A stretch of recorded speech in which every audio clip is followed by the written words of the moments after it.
সালামু আলাইকুম। পদার্থবিজ্ঞানের আরেকটি নতুন ক্লাসে তোমাদের সবাইকে স্বাগতম। গত ক্লাসে আমরা বিভব শক্তি সম্পর্কে বিস্তারিত জেনেছিলাম।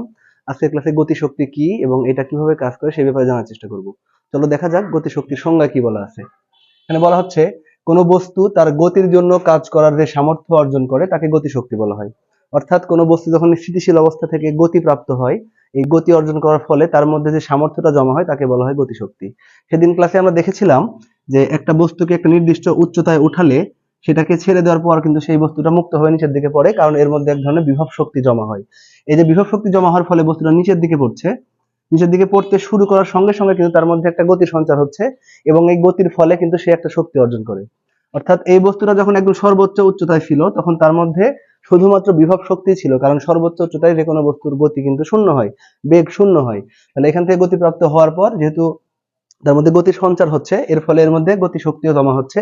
একই সাথে যদি এরকম হাইটে বস্তুটা থাকে, এই হাইটে আমি ধরে নিচ্ছি এখান থেকে, এই হাইটে যদি বস্তুটা থাকে যখন উপর থেকে মুক্ত হয়ে পড়ছে এমন অবস্থায়, তখন কিন্তু বস্তুটা গতিশীলও আছে, আবার একই সাথে ভূমি থেকে একটা নির্দিষ্ট উচ্চতাতেও আছে। এর ফলে এর মধ্যে গতিশক্তি এবং বিভব শক্তি উভয়ই থাকবে। তো গতিশক্তি জিনিসটা কি, আসলে কিভাবে সামর্থ্য অর্জন করছে আমরা একটু বোঝার চেষ্টা করব। নর্মালি যদি আমরা চিন্তা করি যে এইখানে একটা বিশাল বড় সাইজের একটা ট্রাক বা বাস যে কোনো ধরনের এই ধরনের যানবাহন যদি থাকে, এখানে ধরো দরজা দেখাই দিই আমি, এখানে জানালার কাছে থাকবে। তো এরকম একটা বড় সাইজের বাস বা ট্রাক যদি কোথাও দাঁড়ায় থাকে এবং সেই বাসের সাথে গিয়ে যদি আমরা হেলান দিয়ে দাঁড়ায় থাকি সারাদিন, আমাদের কোনো সমস্যা হবে না, কারণ এই বস্তুটার মধ্যে তখন ওই ধরনের কোনো রকম গতিশক্তি কাজ করছে না। কিন্তু যদি আমরা এই বস্তুটায়, এই বাসটায় যদি একটা নির্দিষ্ট বেগে, ধরো 10 মিটার/সেকেন্ড বা 15 মিটার/সেকেন্ড এই ধরনের বেগে যদি সামনের দিকে আগাতে থাকে, ওই অবস্থায় যদি আমরা বাসের সংস্পর্শে আসি তাহলে কিন্তু ধাক্কা লেগে আমাদের বিশাল ক্ষতি হয়ে যেতে পারে।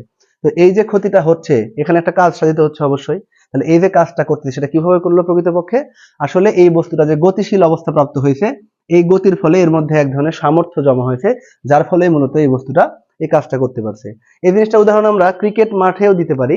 ধরো একটা ক্রিকেট বলকে যদি আমরা একটা স্টাম্পের সাথে সারাদিন ধরে ফেলে রাখি, এতে কিন্তু স্টাম্পের কোনোই ক্ষতি হবে না।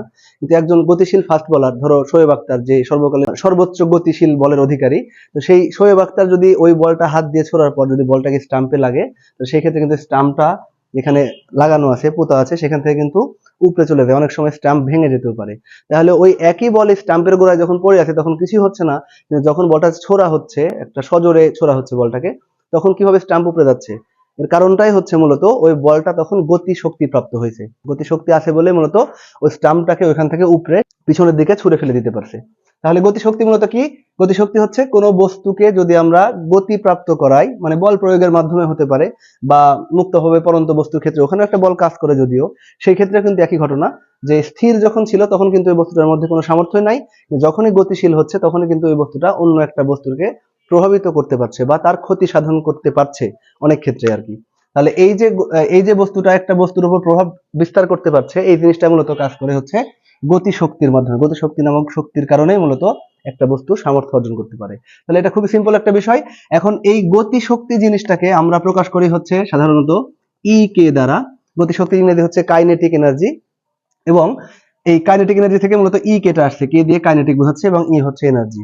এই ই কে সমান সমান হচ্ছে হাফ এম ভি স্কোয়ার।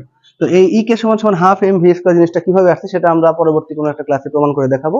আজকের ক্লাসটা এই পর্যন্ত থাকবে, যেখানে শুধুমাত্র গতিশক্তি কি এবং এটা কিভাবে কাজ করে সেই সম্পর্কে জানা হলো।